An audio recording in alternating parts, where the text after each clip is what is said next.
Doho mamalo mogik ne obago romo magalamoro gi jodak e kaunti ma Mombasa mar mondo mi gitwagi kara winjo pachgi ka gitayo chenro megi kod chiwo ler ne jopiny ewi ng'ukruok manitiere.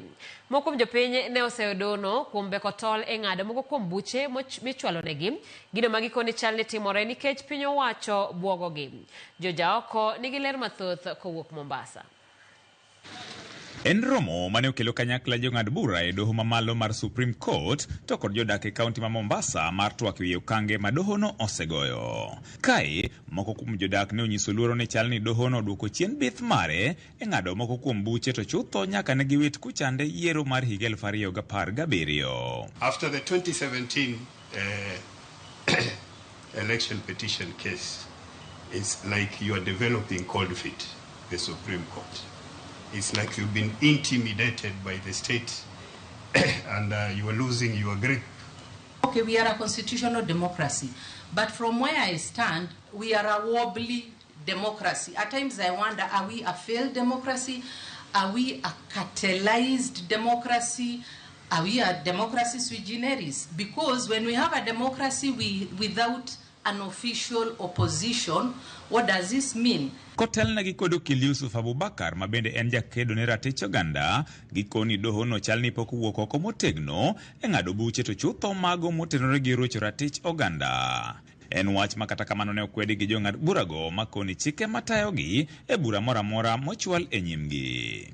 As human rights defenders, we are scared that things may not go the pre-2017 where you exhibited the boldness, the courage to confront human rights violations. The perception we have is that you are now intimidated. Please don't be intimidated. We are with you. We hope we're not intimidated by the state. We hope. But also, and we plead with you to understand us. Intimidation also does not come also from the state.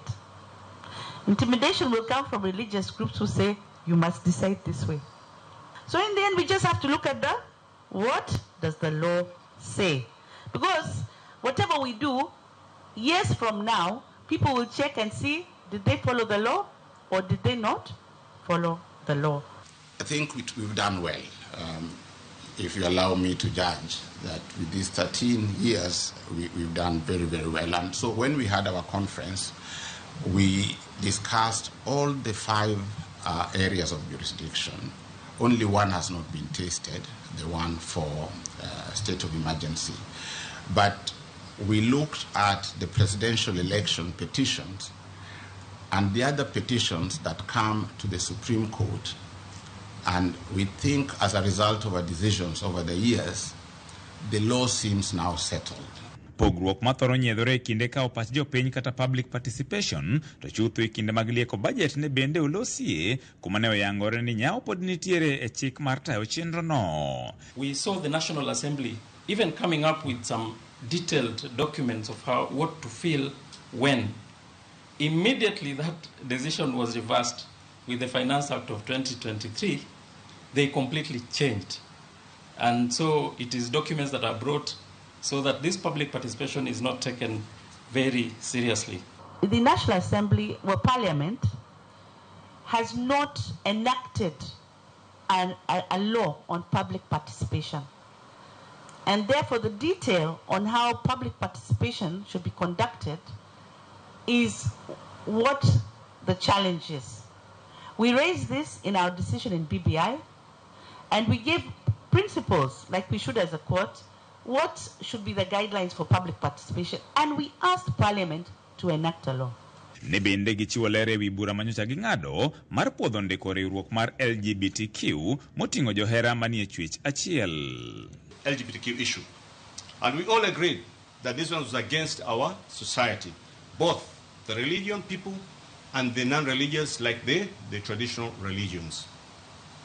The Supreme Court went ahead and effected, it did not listen to the people. The parties were the NGO board and this individual who wanted to register an NGO. Now, the activities that you're talking about were not before the court. The concerns that you have were not before the court. What was before the court is registration. George Aoko, Ramogi TV, Mombasa.